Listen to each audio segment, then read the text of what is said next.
Assalamualaikum warahmatullahi wabarakatuh. Jumpa lagi dengan saya, sahabat muda akuntansi ya. Mudah-mudahan belum bosan untuk menyimak lebih jauh berkaitan dengan debt investment. Kali ini ketika debt investment yang dengan model fair value OCI with recycling, help for collection and selling ya. Tapi investasinya berupa portofolio. Artinya portofolio ini apa teman-teman? Bahwasanya perusahaan investor itu dia punya lebih dari satu ya instrumen aset keuangan ya, bisa jadi kita punya obligasi di PTA, obligasi PTB, PTJ dan sebagainya ya. Nah, contohnya di sini misalkan PT Syukur itu punya dua portofolio ya, dua investasi utang yang memang klasifikasinya held for collection and selling. Data akhir tahun 2019 teman-teman semua menunjukkan ada obligasi di PT Solutif dan PT Maju ya. Amortized cost-nya berdasarkan tabel amortisasi itu ini nilainya masing-masing ya. Ya, kalau dia nggak ada tujuan untuk selling, sebenarnya ya amortized cost itu selesai gitu ya. Tapi karena ada tujuannya untuk selling juga, maka harus dibandingkan dengan fair value. Ya, kita bandingkan masing-masing fair value untuk masing-masing instrumen. Ya, fair value misalkan obligasi PT Solutif, fair value-nya lebih tinggi dari amortized cost-nya, maka kita ada perhitungan unrealized gain 1412. Sebaliknya untuk obligasi PT Maju itu ternyata fair value-nya lebih rendah dibandingkan amortized cost, sehingga ada perhitungan rugi ya, loss-nya minus 6770. Sehingga secara total portofolio yang gain dari PT Solutif di offset dengan loss dari obligasi PT Maju, secara total kita tetap rugi secara total portofolio ya, minus 53588. Ya. Ini kalau misalkan fair value adjustment sebelumnya itu saldonya 0 karena mungkin ini instrumen baru pertama kali kita beli di 2019, maka minus 5358 inilah yang akan kita akui di ayat jurnal penyesuaian akhir tahun 2019. Jadi kalau ada fair value adjustment saldonya minus, berarti fair value adjustment-nya itu ada di sisi kredit. Kenapa? Karena fair value adjustment ini kan untuk mengadjust nilai debt investment nih, yang berupa aset kan ya. Aset saldo nominalnya kan debit. Sehingga kalau dia negatif, berarti dia sisi kredit, mengurangi nilai debt investment. Ya. Maka di sini kita mengakuinya itu secara agregat, bukan secara satu persatu Solutif sendiri berapa, Maju sendiri berapa, enggak. Tapi secara portofolio digabung, Solutif dan Maju totalnya adalah negatif 5358. Karena negatif, maka fair value adjustment-nya ada di sisi kredit. Gitu ya. Ini sisi kredit ya. Nah, debitnya apa? Debitnya adalah unrealized holding gain loss OCI. Kemudian kita juga langsung memasukkan unrealized holding gain-nya ke dalam accumulated OCI ya, kita tutup ke accumulated OCI sebesar 5358 ya. Kalau ada accumulated OCI di sisi debit itu menunjukkan kerugian ya.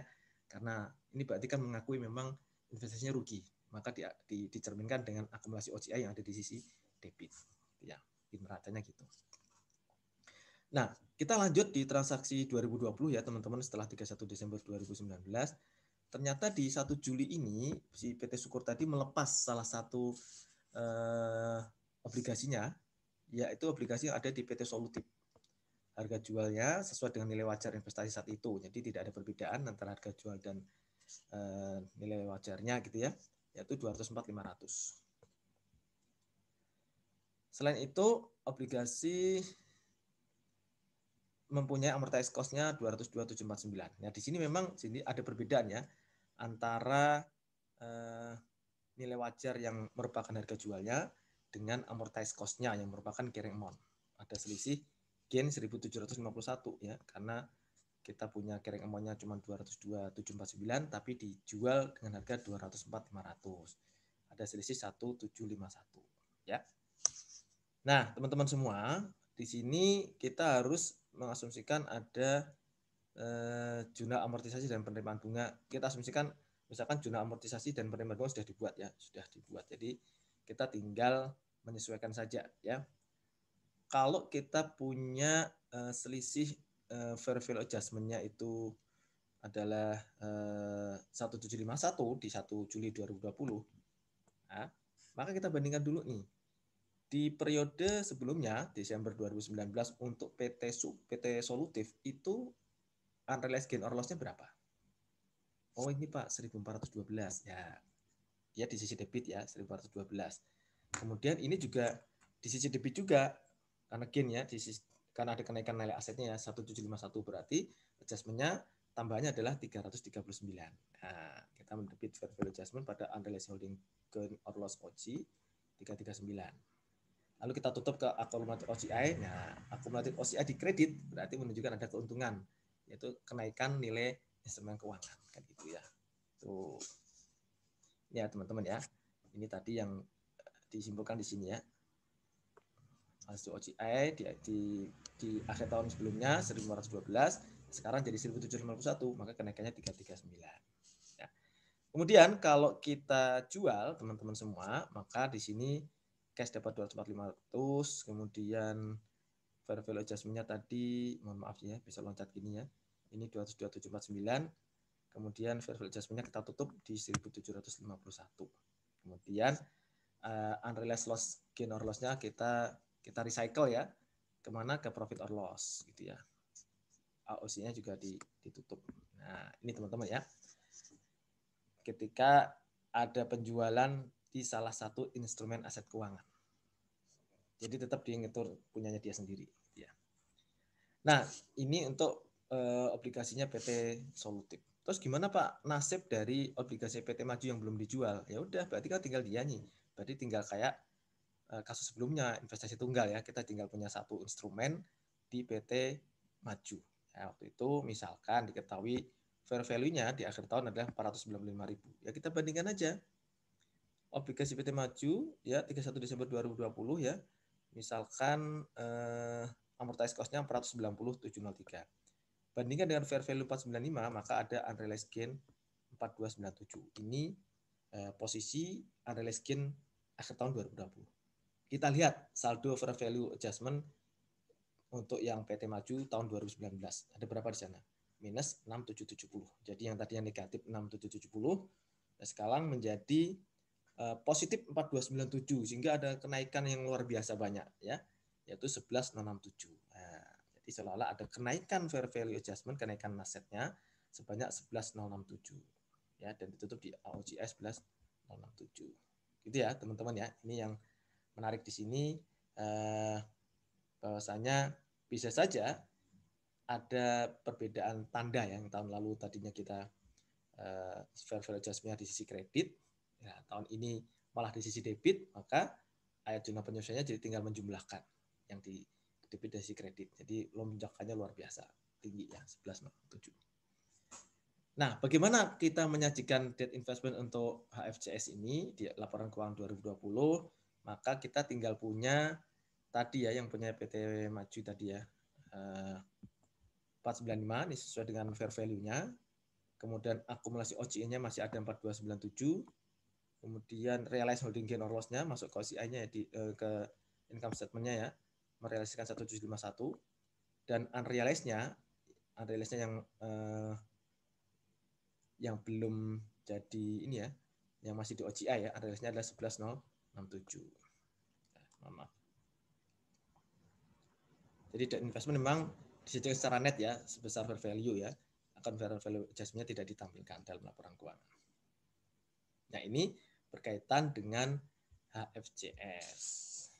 Terus gimana Pak kalau instrumen berikutnya, yaitu fair value through profit or loss untuk yang trading maupun untuk yang fair value option. Nah, ini lebih simple sebenarnya teman-teman ya, karena memang niatnya itu untuk dijual, maka tidak terlalu banyak ininya, catatan-catatannya ya. Nah, meskipun memang untuk dijual, tapi perusahaan tetap menghitung amortized cost ya pada akhir periode. Nah, pada laporan keuangan, debt investment dicatat sesuai fair value dan selisih antara fair value dan carrying amount dicatat pada unrealized holding gain loss income. Ya, ini maksudnya beda dengan yang HFCS tadi ya, unrealized holding gain or loss untuk yang OCI. Ini income ya. Pasangannya adalah akun fair value adjustment. Nah, namun dalam prakteknya memang karena trading itu kan bisa saja jualannya tuh harian, mingguan gitu ya. Kadang-kadang kita juga tidak melakukan amortisasi karena juga pendapatannya juga kecil, pendapatan bunganya sehingga nggak material. Ya. Oke, jadi asumsikan di pembelajaran ini jual beli instrumen keuangannya tadi dalam kurang dari 1 bulan, sehingga kita tidak perlu mencatat amortisasi dan mengakui bunga. Nah, misalkan PT Syukur ini punya 3 investasi utang yang niatnya memang untuk trading ya. Ini dari obligasi PT Mitra, PT Sobat, dan PT Top masing-masing. Amortized cost-nya ini kita bandingkan dengan fair value-nya. Ya, ini ada yang gain, ada yang loss, ada yang gain. Secara agregat totalnya adalah untung 4577. Artinya ada kenaikan aset keuangan 4577. Karena naik, maka dia fair value adjustment di sisi debit. Nah, pada unrealized holding gain. Gitu ya teman-teman ya. Asumsikan memang tidak ada saldo sebelumnya. Nah, kalau ada saldo sebelumnya, nah ini harus diperhitungkan dulu nih. Itu yang akan menjadi ayat jurnal penyesuaian di sini. Gitu ya. Oke. Kemudian di awal tahun 2020, beberapa hari kemudian, itu Syukur menjual salah satu investasinya, yaitu obligasi PT Sobat. Mana PT Sobat tadi? PT Sobat itu, nah ini 92418, amortized cost-nya, fair value-nya 90.000. Ya. Di sini teman-teman ada informasi nilai wajar di 2 Januari 91.000. Ya. Maka kita akan melihat ya, satu ya, kenaikan fair value-nya itu kan sebenarnya naiknya 1.000 ya, fair value di 31 Desember dan di 2 Januari ya. Tadi 90 menjadi 91.000. Maka fair value adjustment-nya menjadi 1.000 ya. Kemudian fair value adjustment-nya kan tinggal 1418. Dari mana nih 1418? Karena ini yang sebelumnya adalah minus 2418 ya. Terus menjadi minus 1418 kan gitu ya. Berarti kan ada kenaikan fair value adjustment sebesar 1.000 ya. Sehingga fair value adjustment kita tinggal 1418. Ini kita tutup ya, kita tutup.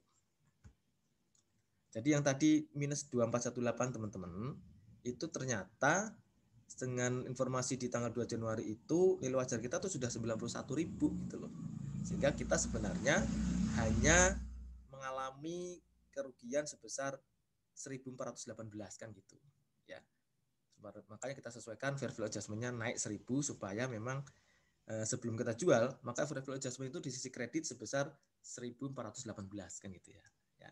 Jadi ini sebelum dijual, nilainya itu di sisi kredit adalah 1.418.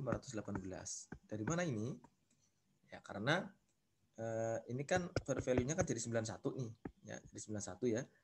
Maka dibandingin aja 91 dan 92418, selisihnya kan minus 1418. Nah, padahal kita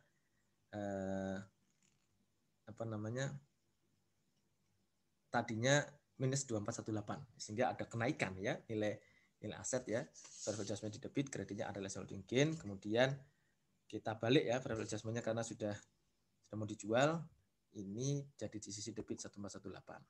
Debt investment-nya adalah ini. Nah, ini ya trading tanpa perhitungan amortisasi bunga lebih simpel, teman-teman ya. Sampai sini jelas ya, teman-teman ya. Jadi ingat kalau di trading kemudian di portofolio yang HFCS, maka fair value adjustment-nya ini harus membandingkan antara saldo fair value adjustment saat ini akhir tahun dengan fair value adjustment sebelumnya.